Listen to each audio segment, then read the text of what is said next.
이번 전쟁의 판을 쥔 나라는 미국도 이란도 아닙니다. 대한민국입니다. 지금 2026년 미국과 이란 전쟁이 전 세계를 뒤흔들고 있습니다. 전쟁이 시작된 지 단 48시간. 이미 8조 원 규모의 무기가 전장에서 사라졌습니다. 전 세계 군사 전문가들은 과연 누가 최후의 승자가 될지 주목하고 있었습니다. 하지만 그때 미국의 한 전략 교수가 강의실에서 전혀 다른 질문을 던졌습니다. 이번 전쟁의 판을 쥔 나라는 미국도 이란도 아닌 바로 대한민국입니다. 전쟁의 패러다임을 뒤흔든 한국 방산의 소름 돋는 실체를 지금 공개합니다. 어디서 듣고 계신가요? 구독과 좋아요 잊지 마세요.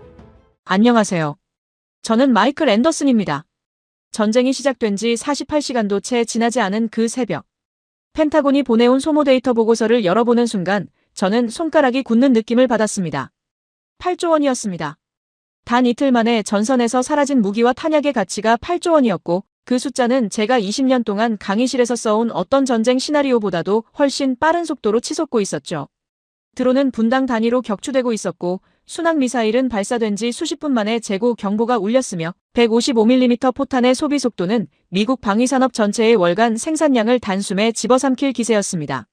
저는 그날 새벽 강의 자료를 3번 갱신했고 4번째 자료를 열면서 비로소 오늘 강의실에서 해야 할 말이 무엇인지 분명하게 보였습니다. 강의실 문을 열고 들어서는 순간 학생들의 표정에는 흥분과 긴장이 뒤섞여 있었습니다. 2026년의 Mi-1 전쟁은 이미 전 세계의 이목을 집중시키고 있었고 전략전쟁연구소의 학생들이라면 누구든 이 전쟁을 자신들의 공부와 직결된 살아있는 교재로 받아들이고 있었죠. 저는 가방을 내려놓는 대신 곧바로 화면을 켰습니다. 거기에는 제가 준비한 화려한 브리핑 슬라이드가 아니라 단 하나의 질문만 적혀 있었습니다. 이번 전쟁의 키메이커는 누구인가? 학생들이 서로 눈을 마주치며 무언가를 속삭이는 동안 저는 천천히 강단 앞에 섰습니다.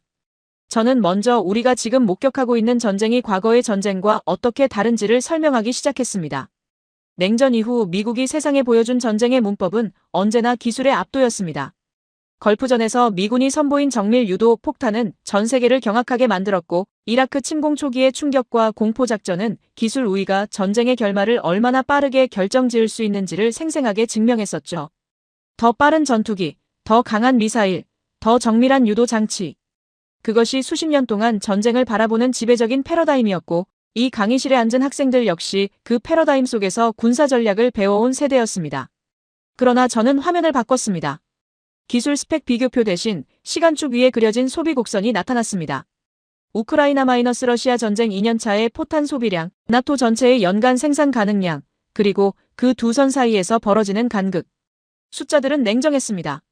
현대의 고강도 전쟁은 무기를 소비하는 속도가 냉전 시대의 어떤 분쟁과도 비교가 안 될 만큼 빠르고 그 속도에 생산이 따라가지 못하는 순간 전쟁의 주도권은 기술이 아니라 산업력으로 넘어간다는 사실이 이미 우크라이나에서 증명되었습니다. 미국과 유럽이 우크라이나에 쏟아부은 포탄의 양은 서방 방위산업 전체의 연간 생산량을 초과했고 펜타곤은 그 사실을 공식적으로 인정하지 않으면서도 내부적으로는 생산 능력 확충을 최우선 과제로 올려놓은 지 오래였죠. 저는 학생들에게 물었습니다. 지금 이 순간 미국이 가장 필요로 하는 것이 무엇이냐고요. 더 강한 핵무기도, 더 첨단의 스텔스 전투기도 아니었습니다. 미국에는 이미 그런 것들이 넘쳐났습니다. 지금 이 전쟁이 필요로 하는 것은 소모되는 속도를 따라잡을 수 있는 생산 능력이었고 동맹국들의 창고가 비어가는 속도보다 빠르게 그것을 채워 넣을 수 있는 공급망이었습니다.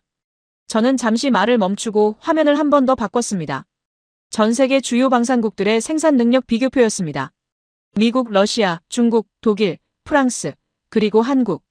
숫자들이 화면에 정렬되는 동안 강의실은 묘하게 조용해졌고 저는 그 침묵 속에서 천천히 말했습니다. 전쟁은 총으로 이기는 것이 아니라 공장으로 이긴다고. 그리고 지금 이 순간 그 공장을 가장 빠르고 효율적으로 돌리고 있는 나라가 어디인지를 오늘 이 강의에서 하나씩 짚어나갈 것이라고요. 그 순간이었습니다. 맨 앞줄에 앉아있던 제이슨 밀러가 팔짱을 끼며 천천히 손을 들었습니다. 제이슨은 미 육군 장교 출신으로 현장 경험까지 갖춘 학생이었는데 평소에도 강의 중에 가장 공격적인 질문을 던지는 것으로 유명했습니다. 그는 제가 말을 끝내기도 전에 입을 열었고 미국은 세계 최강의 군대를 보유하고 있는데 한국 같은 나라가 끼어들 여지가 어디 있느냐는 취지로 강하게 반박했습니다. 강의실 여기저기서 동조하는 분위기가 느껴졌습니다. 저는 미소를 지었습니다. 바로 그 질문을 기다리고 있었으니까요. 그것은 단순한 질문이 아니라 도전이었죠. 20년 넘게 이 자리에 서면서 저는 그 차이를 냄새로 맡을 수 있게 되었는데 제이슨의 눈빛에는 교수의 논리를 무너뜨리겠다는 의지가 또렷하게 담겨 있었습니다. 그는 미국이 세계 최강의 군대를 보유하고 있고 그 군사력 앞에서 한국 같은 나라가 전쟁의 판도를 좌우한다는 주장은 지나치게 과장된 것이 아니냐는 취지로 강하게 밀어붙였습니다. 강의실 여기저기서 고개를 끄덕이는 학생들이 보였고 제이슨의 말에는 분명 설득력이 있었습니다. 미국의 군사적 우위를 정면으로 부정할 수 있는 사람은 이 강의실 어디에도 없었으니까요. 저는 대답하기 전에 잠시 화면을 바라봤습니다. 제이슨의 반박이 틀린 것이 아니었기 때문이었죠. 미국은 실제로 세계 최강의 군대를 보유하고 있고 국방 예산만 놓고 보더라도 2위부터 10위까지의 나라를 모두 합친 것보다 많은 돈을 군사력에 쏟아붓는 나라였습니다. F-35 전투기 한 대의 가격이 1억 달러를 훌쩍 넘고 버지니아급 핵잠수함 한 척이 수조 원을 넘어서는 그 압도적인 규모. 그것이 미국의 군사력이었고 제이슨이 그 사실에 자부심을 느끼는 것은 지극히 자연스러운 일이었습니다. 저는 그 자부심을 부정할 생각이 없었습니다. 오히려 그 자부심이 정확히 어느 지점에서 균열을 일으키는지를 보여주고 싶었죠. 저는 제이슨에게 물었습니다. 그 최강의 군대가 전쟁을 시작한 지 이틀 만에 8조 원을 썼다면 어떻게 되느냐고요. 제이슨은 잠시 말을 멈췄습니다. 저는 계속했습니다. 문제는 미국의 군사력이 강하냐 약하냐가 아니라 그 강한 군사력을 얼마나 오래 유지할 수 있느냐였습니다. 전쟁은 하루 이틀로 끝나지 않습니다. 특히 지금 이란과 벌이고 있는 이 전쟁처럼 상대가 드론과 미사일로 끊임없이 소모전을 걸어오는 방식의 싸움에서는 더욱 그랬습니다. 이란은 미국과 정면 대결에서 이길 수 없다는 것을 알고 있었고 바로 그렇기 때문에 미국이 가장 싫어하는 방식으로 싸우고 있었죠. 값싼 드론 수백 기를 동시에 띄워 미국의 고가 방공 미사일을 소진시키고 자폭 드론으로 보급 기지를 두드리며 단거리 탄도미사일로 전진 기지를 압박하는 방식. 그것은 기술의 싸움이 아니라 소모의 싸움이었습니다. 저는 화면에 새로운 데이터를 띄웠습니다. 패트리엇 요격 미사일 한 발의 가격과 이란제 샤헤드 드론 한 기의 가격을 나란히 놓은 표였습니다. 패트리엇 한 발은 약 40억 원이었고 샤헤드 드론 한 기는 2천만 원이 채 되지 않았습니다. 200대 1의 비율이었죠. 이란이 드론 한 기를 띄울 때마다 미국은 200배의 비용을 써서 그것을 막아야 했고 이 교환 비율이 수십 일, 수백 일 동안 누적되면 어떤 일이 벌어지는지는 굳이 복잡한 계산이 필요하지 않았습니다. 강의실이 다시 조용해졌습니다. 제이슨도 잠시 말을 잃은 것처럼 보였습니다. 저는 그 침묵을 깨지 않고 잠시 기다렸습니다. 문제는 그것만이 아니었습니다. 미국의 방위산업은 냉전 이후 30년 동안 효율화라는 명목 아래 생산 능력을 지속적으로 줄여왔습니다. 방위산업 기업들이 합병을 거듭하면서 경쟁이 줄었고 생산 라인은 최소화되었으며 부품 공급망은 비용 절감을 위해 해외에 의존하는 구조로 바뀌었습니다. 평시에는 그것이 합리적인 선택처럼 보였습니다. 그러나 전쟁이 터진 순간 그 구조는 치명적인 약점으로 돌변했죠. 우크라이나 전쟁이 그것을 이미 증명했습니다. 미국이 우크라이나에 약속한 포탄의 양을 실제로 생산하는데 예상보다 훨씬 긴 시간이 걸렸고 일부 품목은 재고가 바닥난 채로 몇 달을 기다려야 했습니다. 저는 그 사례들을 하나씩 화면에 나열하면서 미국의 군사력이 강하다는 사실과 그 군사력을 지속적으로 공급할 능력이 충분하다는 사실은 전혀 다른 문제라는 것을 천천히 설명했습니다. 제이슨은 그래도 수긍하지 않는 표정이었습니다. 미국이 동맹국들을 통해 부족한 부분을 채울 수 있고 나토와의 공조체계가 그것을 뒷받침한다는 논지로 다시 반박했었죠. 저는 고개를 끄덕였습니다. 맞는 말이었습니다. 바로 그 지점이 오늘 강의의 핵심이었으니까요. 저는 미국이 지금 어떤 동맹국에게 가장 절실하게 의존하고 있는지를 묻는 질문을 화면에 띄웠습니다. 유럽의 나토 동맹국들은 우크라이나 지원으로 이미 재고가 바닥난 상태였고 일본은 헌법 개정 논의가 한창이었으며 호주는 지리적으로 너무 멀었습니다. 그러나 한국은 달랐습니다. 저는 잠시 말을 멈추고 강의실을 천천히 둘러봤습니다. 한국은 세계에서 몇 안 되는 나라 중 하나로 지금 이 순간에도 풀가동 중인 방산 생산 라인을 보유하고 있었고 미국이 필요로 하는 품목들을 빠른 속도로 공급할 수 있는 공급망을 갖추고 있었습니다. 제이슨의 표정이 굳어지는 것이 보였습니다. 저는 그것이 패배의 표정이 아니라 생각이 바뀌기 시작하는 표정이라는 것을 알고 있었습니다. 그리고 바로 그 순간 강의실 오른편에서 루카스 슈미트가 조용히 손을 들었습니다. 루카스 슈미트의 목소리는 제이슨과 달리 차분했습니다. 독일 특유의 절제된 어조로 그는 한국의 생산 능력을 일단 인정하면서도 결국 전쟁의 승패를 결정하는 것은 물량이 아니라 정밀도라는 주장을 펼쳤습니다. 기술적으로 우월한 무기 하나가 열등한 무기 10개를 압도할 수 있다는 논리였고, 냉전 이후 서방이 수십 년 동안 쌓아온 군사 철학의 핵심이 바로 그것이었습니다. 레오파르트 전차가 세계 최고 수준의 정밀성을 자랑하고 유럽의 방산 기업들이 품질 면에서 세계를 선도해왔다는 자부심이 그 주장 뒤에 단단하게 깔려 있었죠. 제이슨처럼 감정적으로 밀어붙이는 방식이 아니라 루카스는 논리의 구조 자체로 반박하고 있었고 그것이 오히려 더 다루기 까다로운 종류의 도전이었습니다. 강의실의 분위기가 다시 한번 미묘하게 흔들렸습니다. 방금 전까지 제이슨의 주장이 무너지는 것을 지켜보던 학생들이 루카스의 말에 다시 귀를 세우는 것이 보였습니다. 저는 루카스에게 먼저 한 가지를 물었습니다. 지금 이 전쟁에서 미국이 가장 많이 소비하고 있는 무기가 무엇이냐고요. 루카스는 잠시 생각하다가 순항미사일과 정밀 유도폭탄이라고 답했습니다. 저는 고개를 저었습니다. 정답은 포탄이었습니다. 155mm 포탄, 그리고 그것보다 훨씬 더 단순한 구조의 드론 요격용 탄약들이었죠. 현대전이 화려한 정밀 무기들의 싸움처럼 보이는 것은 언론이 카메라를 들이대는 장면이 그쪽이기 때문이었습니다. 순항미사일이 목표물을 정확히 타격하는 영상은 뉴스 화면을 채우기에 좋았지만 실제 전선에서 가장 많은 예산을 잡아먹고 가장 빠르게 재고를 소진시키는 것은 그 화려한 장면들이 아니었습니다. 하루에도 수만 발씩 쏟아지는 포탄과 방공, 탄약, 끊임없이 보충해야 하는 소총탄과 로켓탄이 전쟁 예산의 가장 큰 몫을 차지하고 있었습니다. 정밀함은 전쟁의 꽃이었지만 전쟁을 실제로 먹여 살리는 것은 그 화려한 꽃이 아니라 묵묵히 쌓이고 소비되는 물량이었죠. 전장에서 포탄이 떨어지는 순간 지휘관이 필요로 하는 것은 세계 최정밀 유도미사일이 아니라 당장 발사할 수 있는 보통 포탄 한 발이었습니다. 루카스가 잠시 말을 멈췄습니다. 저는 계속 이어나갔습니다. 저는 화면에 숫자를 띄웠습니다. 우크라이나 전쟁에서 러시아군이 하루에 소비한 포탄의 양은 최전성기 기준으로 약 5만 발에서 6만 발에 달했고 우크라이나군도 서방의 지원을 받으며 하루 수천에서 수만 발을 소비했습니다. 그 규모는 냉전시대 미국 육군이 상정했던 전면전 소모량과 맞먹거나 오히려 넘어서는 수준이었고 미국 전체가 1년 동안 생산할 수 있는 155mm 포탄의 양은 전쟁 초기 기준으로 약 14만 발에 불과했습니다. 우크라이나 전선에서 단 며칠이면 소진될 수 있는 양이었죠. 나토 전체의 재고도 사정은 크게 다르지 않았습니다. 전쟁이 2년 넘게 지속되는 동안 유럽의 주요 방산국들은 자국 군대의 최소 비축량을 지키기 위해 우크라이나에 보낼 물량을 조절해야 하는 상황에 내몰렸고 독일 역시 그 예외가 아니었습니다. 루카스가 그 숫자들을 바라보는 표정이 미묘하게 굳어지는 것이 느껴졌습니다. 자국의 방산 능력이 이 전쟁 앞에서 어느 지점에서 한계를 드러내는지를 그 숫자들이 조용히 말하고 있었으니까요. 저는 그 점을 굳이 입으로 강조하지 않았습니다. 숫자가 이미 충분히 말하고 있었습니다.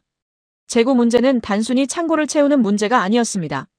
그것은 돈의 문제였고 더 정확하게는 전쟁이 소비하는 돈의 속도를 산업이 따라잡을 수 있느냐의 문제였습니다. 저는 학생들에게 물었습니다. 개전 이틀 만에 8조 원이 사라졌다면 이것이 한 달 동안 지속될 경우 총액이 얼마가 되는지 단순하게 곱해보라고요. 강의실 여기저기서 조용히 암산을 하는 모습이 보였습니다. 한 달이면 120조 원, 석 달이면 360조 원이었습니다. 미국의 연간 국방 예산조차 심각하게 압박할 수 있는 규모였죠.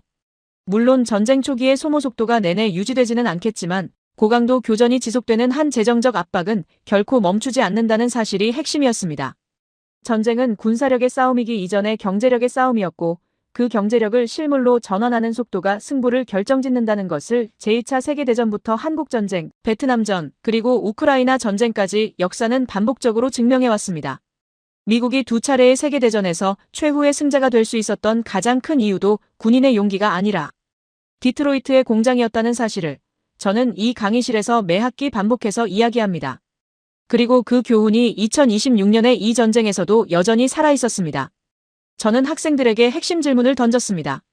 이 속도로 무기가 소비될 때 지금 이 순간 전 세계에서 가장 빠르게 그것을 보충할 수 있는 나라가 어디냐고요. 강의실이 완전히 조용해졌습니다.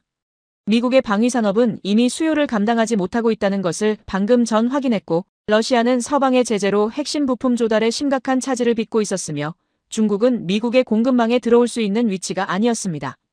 저는 다시 한번 화면을 바꿨습니다. 최근 2년 사이에 급격하게 늘어난 한국의 방산 수출 계약 목록이 나타났습니다. 폴란드와의 K2 전차 및 K9 자주포 대규모 계약, 루마니아와 이집트의 K9 도입, 호주의 레드백 장갑차 협상, 그리고 미국 육군이 한국산 155mm 포탄을 긴급 수입한 사례들이 줄줄이 이어졌습니다. 그 목록은 단순한 수출 실적이 아니었습니다. 세계가 전쟁의 공급망을 어디서 찾고 있는지를 보여주는 살아있는 증거였고 그 나침반이 가리키는 방향은 하나였습니다. 루카스가 천천히 팔짱을 풀었습니다. 저는 그것을 보면서 잠시 말을 멈추고 이제 정밀함의 문제를 본격적으로 파고들 차례라고 했습니다. 루카스가 꺼낸 그 주제, 즉 품질과 정밀도의 문제가 실제 전장에서 어디서 한계에 부딪히는지를 보여줄 데이터가 이미 화면 대기 중이었습니다. 화면에 새 데이터가 올라오는 동안 강의실에는 묘한 긴장감이 감돌고 있었습니다. 루카스는 팔짱을 풀었지만 아직 완전히 수긍한 것은 아니었고 그 눈빛에는 여전히 반박의 여지를 찾고 있다는 기색이 역력했습니다. 저는 그것이 마음에 들었습니다. 쉽게 고개를 끄덕이는 학생보다 끝까지 논리로 버티는 학생이 훨씬 좋은 질문을 만들어내니까요. 저는 루카스에게 질문을 하나 더 던졌습니다. 한 발에 20억 원짜리 미사일로 2천만 원짜리 드론을 격추하는 것이 과연 정밀한 작전이냐고요. 루카스는 잠시 말문이 막혔습니다. 저는 그 침묵이 이미 절반의 답이라고 생각했습니다. 정밀함이란 개념은 명중률의 문제이기도 하지만 동시에 비용 대비 효과의 문제이기도 했습니다. 100% 명중률을 자랑하는 미사일이 단돈 2천만 원짜리 드론을 잡기 위해 발사되는 순간 그 정밀함은 전략적 관점에서 오히려 자해에 가까운 행위가 되는 것이었습니다. 지금 이란이 미국을 상대로 구사하고 있는 전술은 바로 그 비용 방정식을 철저하게 역이용하는 것이었고 그 전술은 단순하지만 매우 효과적으로 작동하고 있었습니다. 저는 화면에 구체적인 수치를 띄웠습니다. 이스라엘이 2024년 이란의 대규모 드론 및 미사일 공습을 방어하는 과정에서 단 하루 만에 소비한 요격 미사일의 추정 금액은 수천억 원에 달했습니다. 그 공습에서 이란이 사용한 샤헤드 드론과 탄도미사일의 총 원가는 이스라엘 측 방어 비용의 수십 분의 1 수준이었습니다. 공격하는 쪽은 저렴하게 쏘고 방어하는 쪽은 비싸게 막는 구조였죠. 이 비대칭성은 단순히 한두 차례의 교전에서 끝나는 문제가 아니었습니다. 전쟁이 길어질수록 이 구조는 방어하는 쪽의 재고를 기하급수적으로 갉아먹었고 결국 어느 순간 창고가 비는 날이 왔습니다. 그날이 오면 아무리 기술적으로 우월한 방공 시스템도 쏠 미사일이 없어서 하늘을 바라만 봐야 하는 상황이 됩니다. 저는 그것을 정밀함의 함정이라고 불렀습니다. 정밀할수록 비싸고 비쌀수록 재고가 빨리 바닥나며 재고가 바닥나는 순간 그 정밀함은 아무런 의미가 없어졌습니다. 루카스가 눈썹을 살짝 찌푸렸습니다. 반박하고 싶은데 수치가 발목을 잡고 있는 표정이었죠. 루카스가 다시 입을 열었습니다. 그렇다면 정밀무기 자체를 포기해야 한다는 말이냐는 취지로 반문해왔습니다. 저는 고개를 저었습니다. 정밀무기를 포기하자는 것이 아니라 정밀무기만으로 전쟁을 이길 수 있다는 착각을 버려야 한다는 것이었습니다. 현대전에서 정밀무기의 역할은 여전히 중요하지만 그것은 어디까지나 전체 화력체계의 일부였습니다. 정밀한 타격으로 핵심 목표를 파괴하는 동안 전선의 나머지 구간은 여전히 전통적인 포병과 물량으로 버텨야 했습니다. 그 물량이 받쳐주지 않으면 정밀무기가 제 아무리 정확하게 날아가도 전선은 무너집니다. 저는 화면에 현대전의 화력 구성 비율을 보여주는 차트를 띄웠습니다. 우크라이나 전쟁 데이터를 기준으로 보면 전체 포격량 중 정밀 유도탄이 차지하는 비율은 10% 내외였고 나머지 90% 가까이는 재래식 포탄이었습니다. 정밀함은 전쟁의 얼굴이었지만 전쟁의 몸통은 여전히 물량이었습니다. 그리고 그 물량을 지금 이 순간 가장 빠르고 안정적으로 공급할 수 있는 나라가 어디인지는 이미 3장의 수출 계약 목록이 답해주고 있었습니다. 저는 한 걸음 더 나아갔습니다. 지금 이란과의 전쟁에서 미국이 직면하고 있는 문제는 정밀무기의 부족이 아니라 그 정밀무기를 소모시키기 위해 이란이 끊임없이 쏟아내는 저가 무기들에 대응할 탄약이 부족해지고 있다는 점이었습니다. 패트리엇 포대는 세계 최고의 방공 시스템이었지만 그 포대를 운용하기 위한 요격 미사일 재고가 줄어드는 속도가 생산 속도를 압도하고 있었습니다. 미국이 현재 연간 생산할 수 있는 패트리엇 미사일의 수량은 수백 기 수준이었는데 고강도 교전이 지속될 경우 그 재고는 몇 달 안에 심각한 수준으로 떨어질 수 있었습니다. 그 공백을 메울 수 있는 대안으로 주목받고 있는 것이 한국의 천공 미사일 시스템이었습니다. 패트리엇과 직접 호환되는 구조는 아니었지만 중단거리 방공 영역을 커버하면서 미군의 고가 시스템이 소진되는 속도를 늦출 수 있는 실질적인 선택지였습니다. 아랍에미리트가 이미 천공을 도입했고 사우디아라비아와 이라크가 뒤를 이어 관심을 보이고 있다는 사실이 그 판단을 뒷받침하고 있었습니다. 루카스는 표정을 바꾸지 않은 채 천천히 다음 질문을 꺼냈습니다. 한국 무기의 실전 검증 여부였습니다. 품질이 아무리 좋아도 실제 전장에서 검증되지 않은 무기를 신뢰할 수 있느냐는 것이었죠. 그것은 나쁜 질문이 아니었습니다. 오히려 루카스다운 핵심을 찌르는 예리한 질문이었습니다. 저는 잠시 화면을 바꾸기 전에 강의실을 한번 천천히 둘러봤습니다. 학생들 모두가 그 질문의 답을 기다리고 있었습니다. 저는 천천히 입을 열었습니다. 한국은 단 한 번도 전쟁을 경험하지 않은 나라가 아니라고 말했습니다. 오히려 정반대였습니다. 한국은 지난 70년 동안 세계에서 가장 실질적이고 끊임없는 군사적 위협에 노출된 채로 살아온 나라였고, 그 환경이 한국의 방산 기술을 단련시킨 진짜 시험장이었습니다. 북한의 포병 전력은 세계 최대 규모 중 하나였고, 한국군은 그 위협에 실시간으로 대응하면서 무기체계를 설계하고 개량해왔습니다. 강의실이 다시 조용해졌습니다. 루카스가 무언가를 말하려다 멈췄습니다. 저는 그 순간을 놓치지 않고 다음 데이터를 화면에 올렸습니다. 화면에 올라온 데이터는 한국의 방공작전 운용 기록이었습니다. 북한이 지난 20년 동안 감행한 탄도미사일 발사 횟수, 장거리 포격 도발, 무인기 침투 사례들이 연도별로 정리되어 있었습니다. 그 숫자들은 루카스가 던진 질문, 즉 실전 검증의 문제에 대한 가장 명확한 답이었습니다.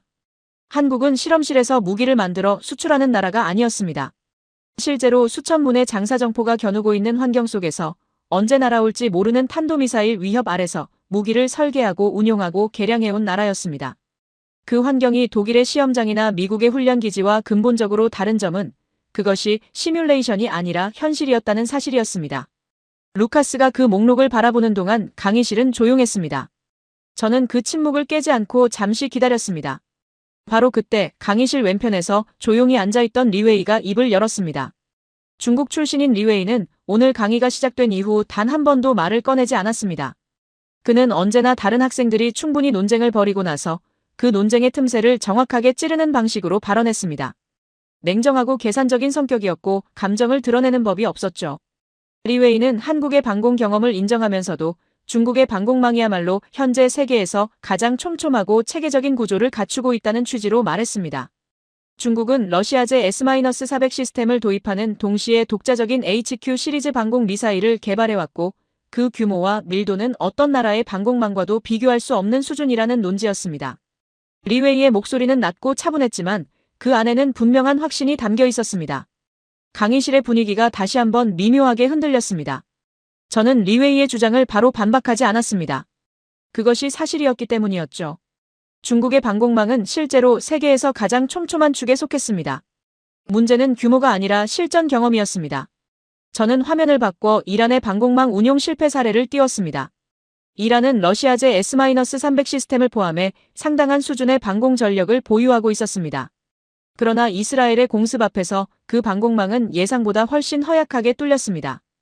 이스라엘 전투기들이 이란 영공을 침범해 군사시설을 타격하고 돌아왔을 때 이란의 방공 시스템은 제대로 된 대응조차 하지 못했습니다. 이유는 단순했습니다. 규모는 갖췄지만 그것을 실제 위협 상황에서 통합적으로 운용해본 경험이 없었기 때문이었습니다. 방공 시스템은 하드웨어만으로 작동하지 않습니다. 레이더 데이터를 실시간으로 분석하고 위협의 종류를 식별하며 여러 포대를 동시에 통제하는 소프트웨어와 운용 인력의 숙련도가 하드웨어만큼이나 중요했습니다. 이란은 그 부분에서 결정적으로 부족했습니다. 리웨이는 이란과 중국을 같은 선상에 놓는 것은 부당하다는 취지로 반박했습니다. 중국의 기술 수준과 군사 인프라는 이란과 비교할 수 없다는 것이었죠. 저는 고개를 끄덕였습니다. 맞는 말이었습니다. 중국의 방공망은 이란보다 훨씬 정교하고 방대했습니다. 그러나 저는 리웨이에게 다른 각도에서 질문을 던졌습니다. 중국이 마지막으로 실제 전쟁을 치른 것이 언제냐고요. 1979년 베트남과의 전쟁이었습니다. 그 이후 중국의 인민해방군은 단 한 번도 실전을 경험하지 않았습니다. 세계에서 두 번째로 큰 국방 예산을 쏟아부으며 키워온 군사력이었지만 그것이 실제 전장에서 어떻게 작동하는지를 아무도 모르는 상태였습니다. 반면 한국군은 달랐습니다. 정전협정 이후에도 수십 차례의 실질적인 군사 도발에 대응했고 그 과정에서 방공 시스템을 끊임없이 실전에 가까운 환경에서 운용하고 개량해왔습니다. 강의실이 다시 조용해졌습니다. 리웨이가 잠시 눈을 내리깔았습니다. 저는 거기서 멈추지 않고 데이터를 하나 더 화면에 올렸습니다. 세계에서 북한의 탄도미사일 위협에 가장 많이 노출된 나라가 어디냐는 질문의 답이 그 화면에 있었습니다. 한국은 지난 70년 동안 수천 발의 미사일 발사 위협과 실제 포격, 그리고 무인기 침투를 경험하면서 방공체계를 실전 데이터에 기반해 진화시켜온 나라였습니다. 그 경험의 밀도는 이론과 훈련만으로는 절대 채울 수 없는 종류의 것이었습니다. 미사일이 실제로 날아오는 상황에서 시스템을 운용해본 경험, 오경보와 실제 위협을 구분해낸 경험, 그리고 그 경험을 토대로 무기체계를 개량한 역사가 한국 방산기술의 진짜 토대였습니다. 리웨이가 천천히 팔짱을 꼈습니다. 그 손짓이 방어적인 자세라는 것을 저는 알고 있었습니다. 그리고 강의실 맨 뒤편에서 지금까지 한마디도 하지 않고 듣기만 하던 오마르 하산이 천천히 몸을 앞으로 기울이는 것이 보였습니다. 오마르 하산이 몸을 앞으로 기울이는 순간 강의실의 무게중심이 조용히 이동하는 것이 느껴졌습니다. 오마르는 중동 출신이었고 이 강의실에서 유일하게 전쟁을 이론이 아니라 피부로 알고 있는 학생이었습니다. 가족 중에 실제 분쟁 지역에서 복무한 군인이 있었고 어린 시절부터 무기와 전장에 대한 이야기를 밥상머리에서 들으며 자란 사람이었습니다. 그는 다른 학생들처럼 데이터로 반박하거나 이론으로 맞서는 방식 대신 언제나 현장의 현실을 근거로 말하는 스타일이었죠. 오마르는 실전 경험의 중요성에는 동의한다고 전제하면서도 중동의 사막 환경에서 한국 무기가 실제로 버텨낼 수 있느냐는 문제를 꺼냈습니다. 한반도의 기후와 지형은 중동의 그것과 근본적으로 달랐고 한국군의 훈련 환경에서 검증된 무기가 섭씨 50도를 넘나드는 사막 열기와 모래폭풍 속에서도 동일한 성능을 발휘할 수 있는지를 물어온 것이었습니다. 그것은 날카로운 질문이었습니다. 저는 속으로 오마르가 오늘 가장 실질적인 문제를 건드리고 있다고 생각했습니다. 저는 화면을 바꾸기 전에 오마르에게 되물었습니다. 그렇다면 독일 무기는 사막에서 버텼느냐고요? 오마르가 잠시 멈칫했습니다. 저는 그 틈에 화면을 바꿨습니다. 레오파르트 2 전차의 사막 운용 실패 사례들이 나타났습니다.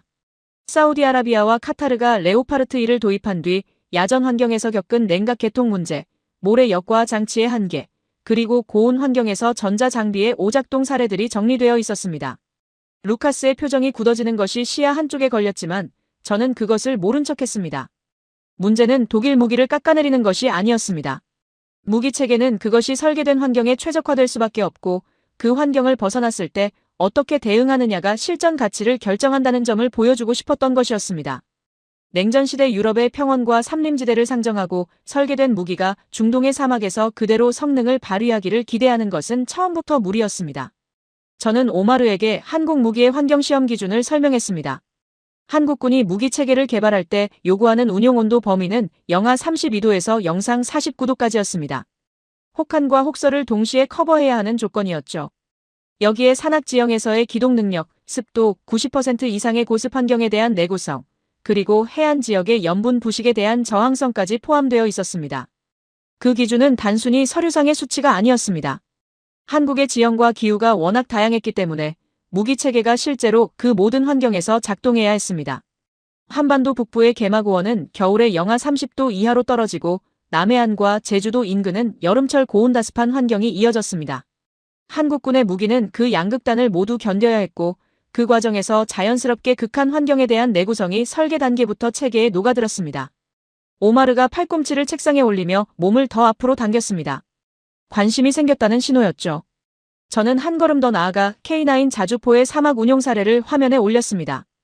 아랍에미리트는 K9을 도입한 이후 실제 운용 환경에서 레오파르트나 미국제 자주포와 비교하는 내부 평가를 진행했고 특히 고온 환경에서의 연속 사격 능력과 냉각 시스템 안정성에서 높은 점수를 받았습니다.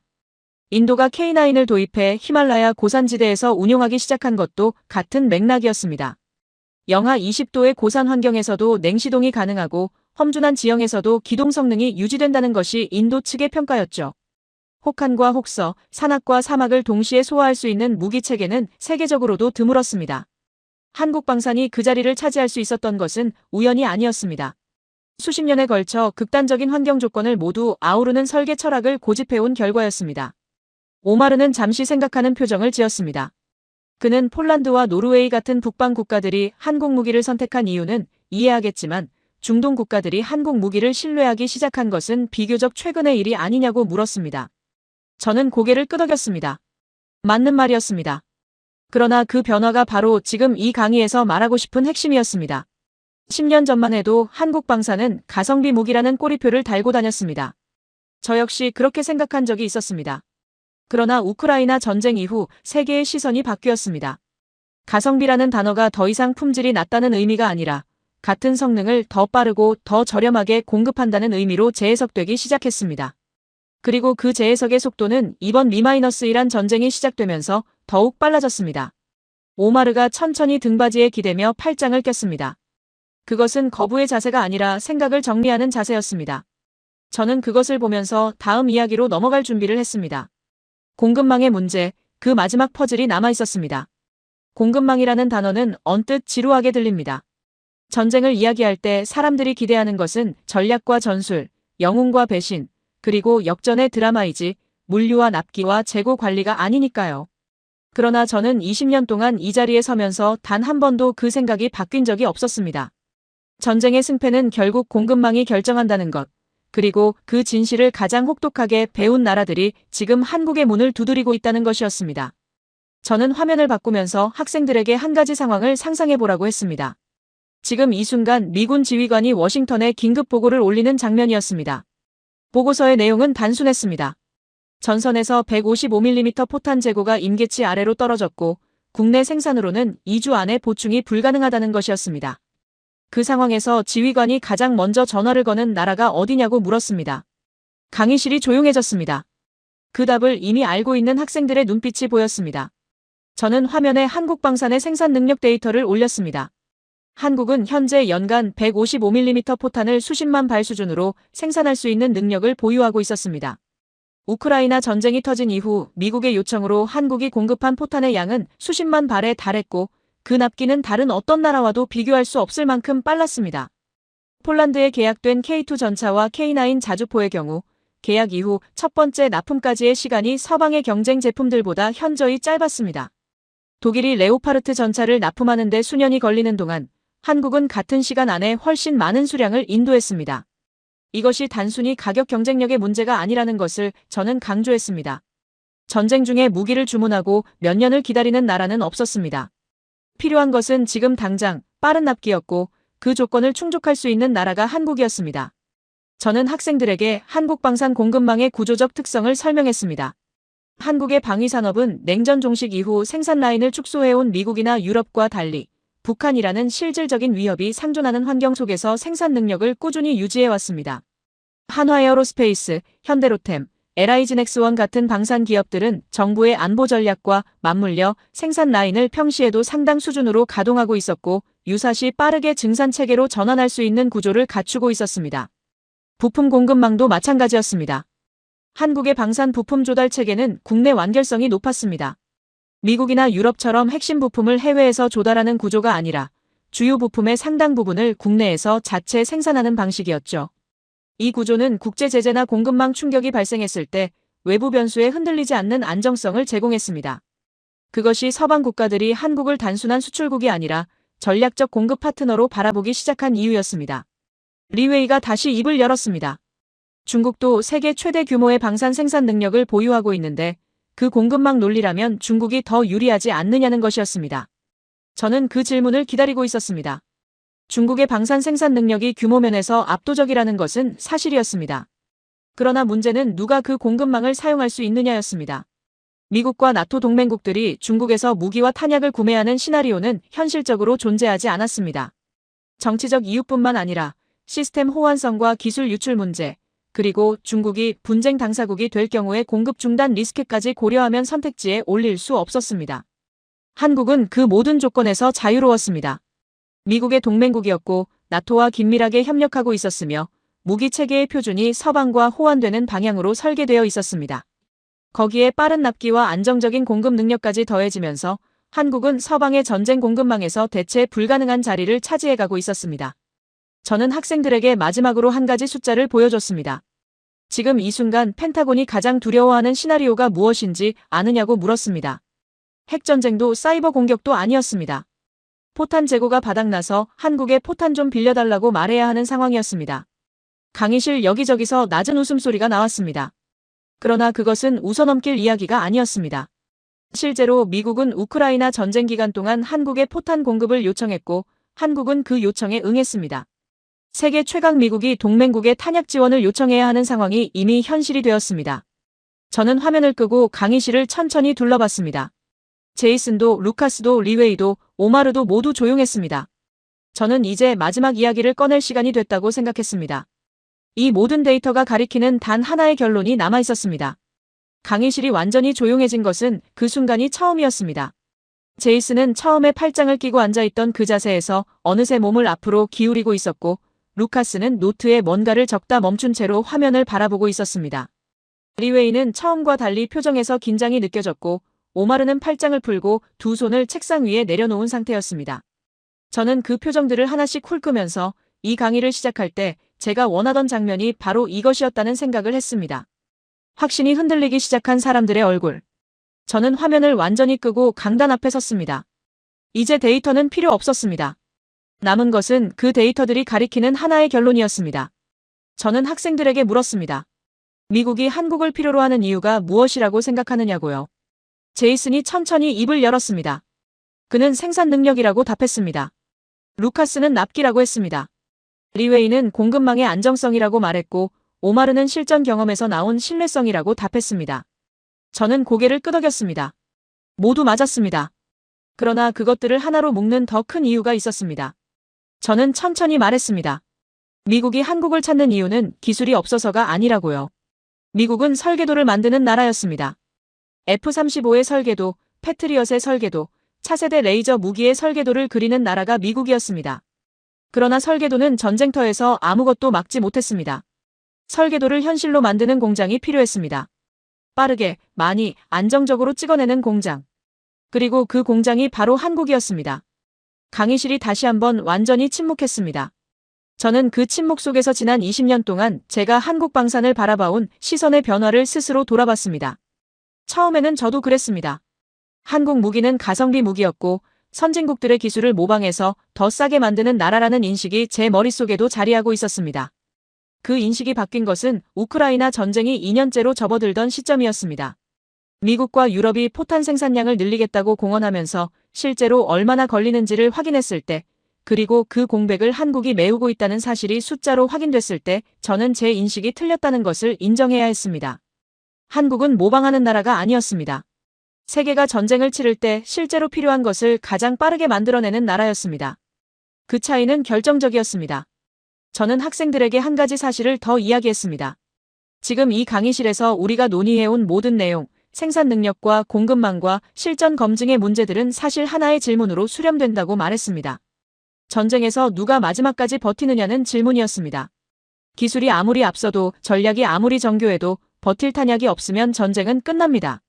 그리고 지금 이 전쟁에서 미국이 마지막까지 버틸 수 있게 해주는 나라가 어디냐는 질문의 답이 오늘 이 강의의 전부였습니다. 제이슨이 처음과 달리 팔짱을 풀고 노트를 펼쳤습니다. 루카스는 잠시 생각하다가 천천히 고개를 끄덕였습니다. 그것이 패배의 제스처가 아니라는 것을 저는 알고 있었습니다. 루카스 같은 학생이 고개를 끄덕이는 것은 논리가 충분히 쌓였을 때만 나오는 반응이었습니다. 저는 강의를 마치면서 학생들에게 마지막 말을 남겼습니다. 착각하지 말라고 했습니다. 한국이 전쟁의 키메이커가 된 것은 어느 날 갑자기 일어난 일이 아니었습니다. 70년 동안 전쟁의 위협 속에서 살아남으면서 무기를 만들고 고치고 다시 만들어온 역사의 산물이었습니다. 세계가 평화를 이야기하는 동안 한국은 전쟁을 준비했고 그 준비가 지금 이 순간 세계에서 가장 필요한 능력이 되어 있었습니다. 전쟁은 총으로 이기는 것이 아니었습니다. 공장으로 이기는 것이었습니다.